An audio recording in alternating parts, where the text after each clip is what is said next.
We're back.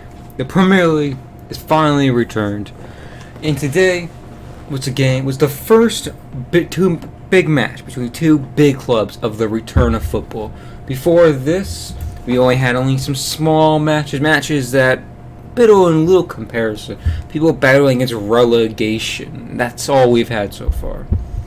But we had a big match. Spurs versus United. Going into this match, I was very confident up until I saw the lineup, and then I lost all of my confidence, and I thought we were going to draw after I saw the lineup.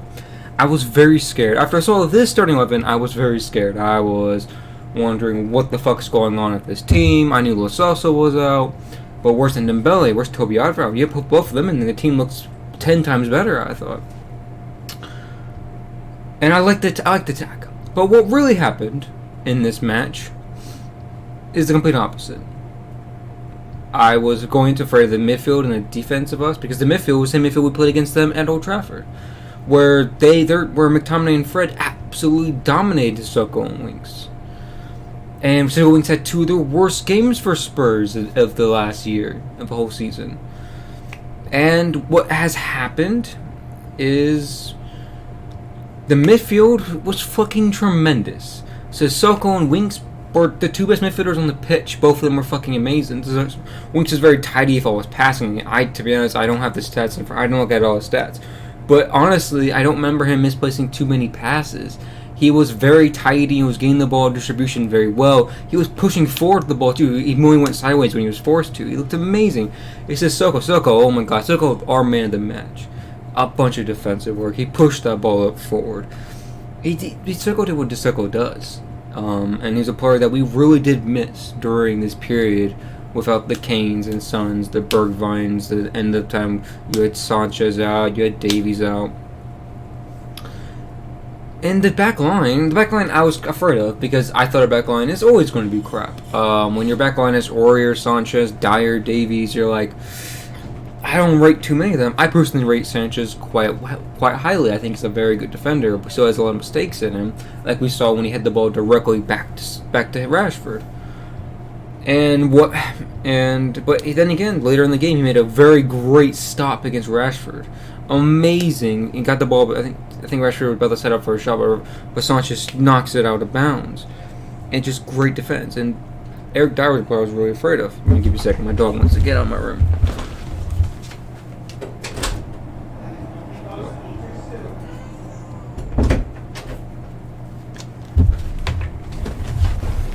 Eric Dyer, who gave away a pen, but the rest of the match was actually fucking amazing. Was maybe not amazing, but very good. Probably didn't put a step wrong in his passing or anything in that aspect.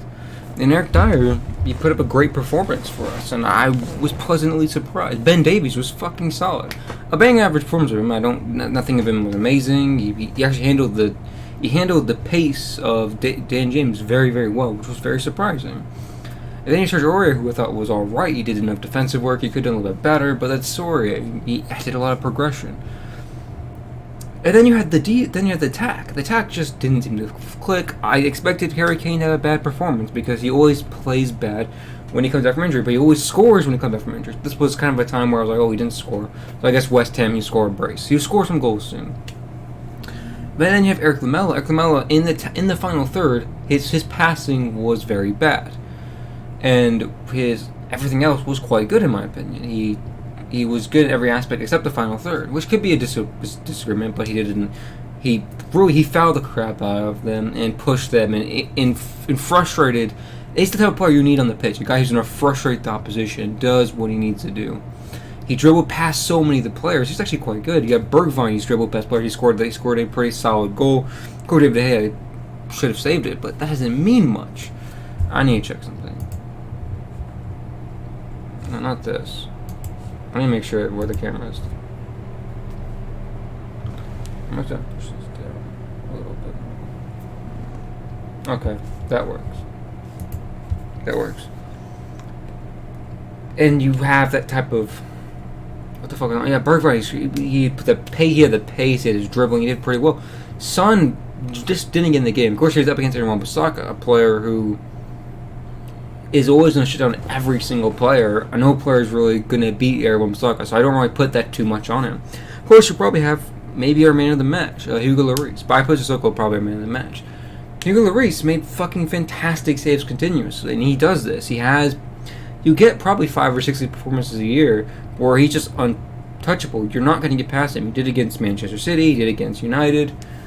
He does this in plenty of appearances. I can't remember the rest of them because it's been so long since we played matches, so my mind's not in the minds of the season anymore. But you also know he has the mistakes like versus Brighton, where he had versus plus plenty again versus Bayern. He should have saved some goals. He didn't save some shots.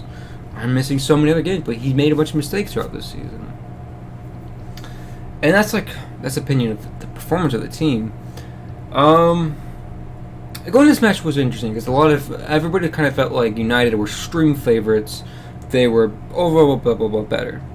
And what happened was Spurs parked the bus really, really well. I don't think they created many actual good opportunities up until Pogba came on. When Pogba came on, it changed the game.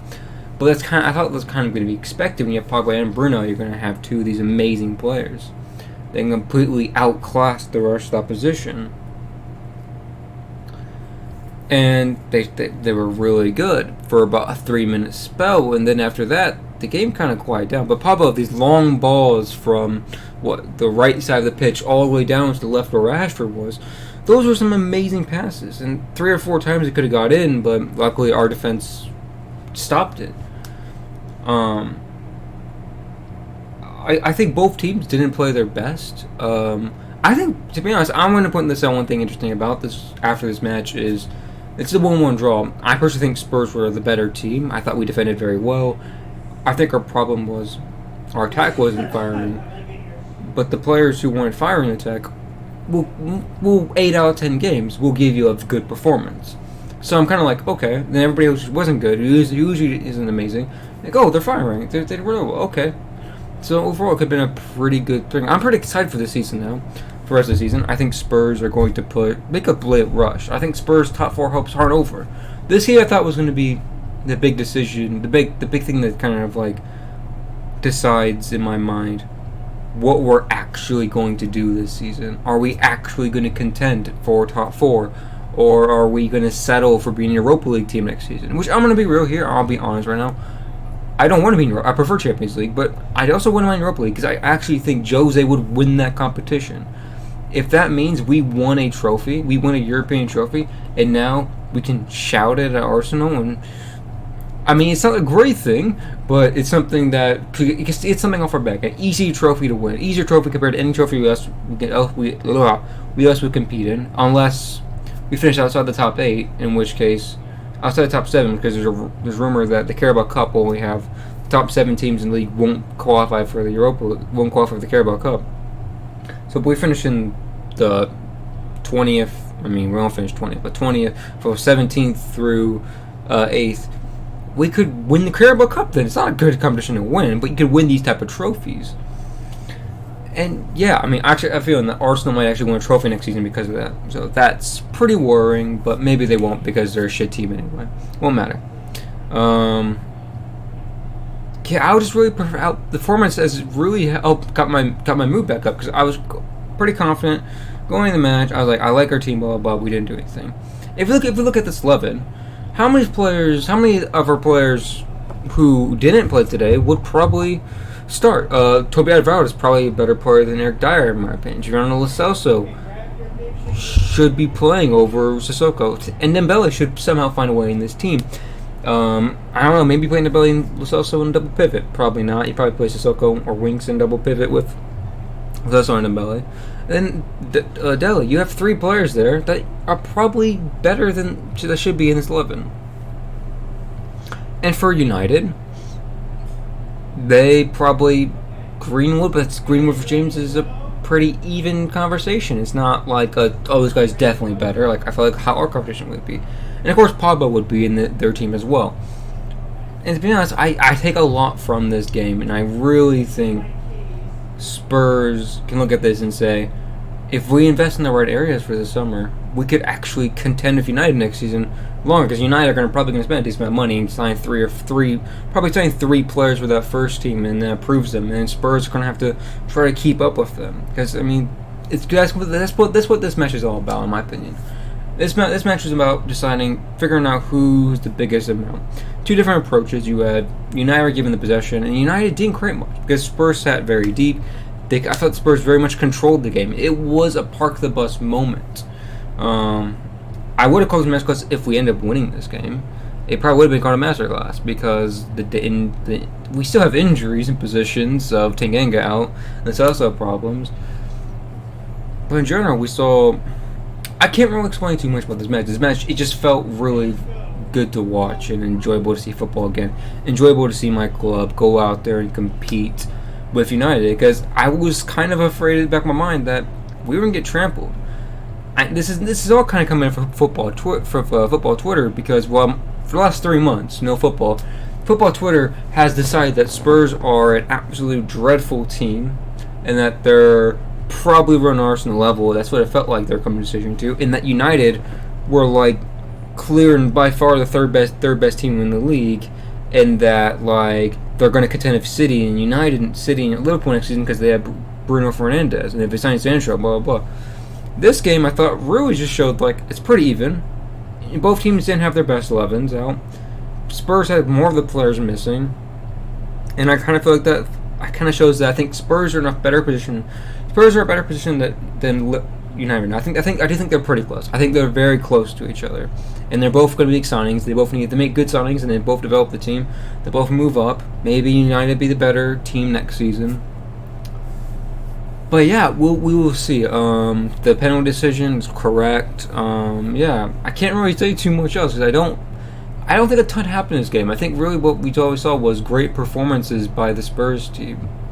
I think United fans should be looking at the team and say, "Oh, the midfield was dominated." Dominated probably put some good numbers up, but if you watch the match, Dominated did some decent stuff. But really, in the center of the park, McTominay, actually, in my opinion, whenever he went off to the wing or something like that, wing to win the ball, it's like he was doing really well. But in the middle of the park, it really felt like Soko and Wings just controlled that middle of the park. And also, one thing about the way the Spurs played this match was when we were out of possession, we played a 4-4-2. We had Bergwijn and Son drop into the wingers, and yet Eric Lamela turn into a striker of Harry Kane. And that's interesting. And I wonder if that's going to make an interesting conversation point with Mora. Maybe instead of Eric Lamela, you see Mora in the pitch, and then you either have Son or Mora playing behind the striker, and then you move in. I guess that's still Dele. I guess Dele comes to the 4-4-2. Never mind. I wasn't really thinking too much. But yeah, that's the type of team that we see here. And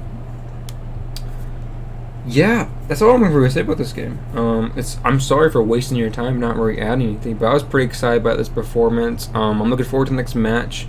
Hopefully we see some Ndombele. I think that's something I'm interested in seeing, because a lot of stuff has came out that Jose loved what he saw. Also, I have one thing I'll point out is that if we had lost, Jose would have been so criticized for not playing Ndombele, and he would have been shown as this awful manager, not putting his trust in his players. But since we actually have put up a pretty good performance, you don't really throw up complaints. Your complaints maybe not for bringing them on, but like I thought about bringing them on. I'm like, well, you have Sissoko and Winks. I don't really want to take any of them off. Well, you take off Bergwijn, you put Eric Lamela on the wing, but you're like, you don't want to rush Eric Lamela. Eric Lamela has a big injury record, and you want that player in your bench. And yeah, hopefully we see some Ndombele. Lascelles will probably start next match against West Ham. I think we'll probably trounce West Ham. I'm pretty excited. Why is my link flying? Whatever. Okay, yeah. Hopefully you enjoyed this. Subscribe to this new channel. That's really what I'm going to say. Just subscribe to it. Oh, no. Bye.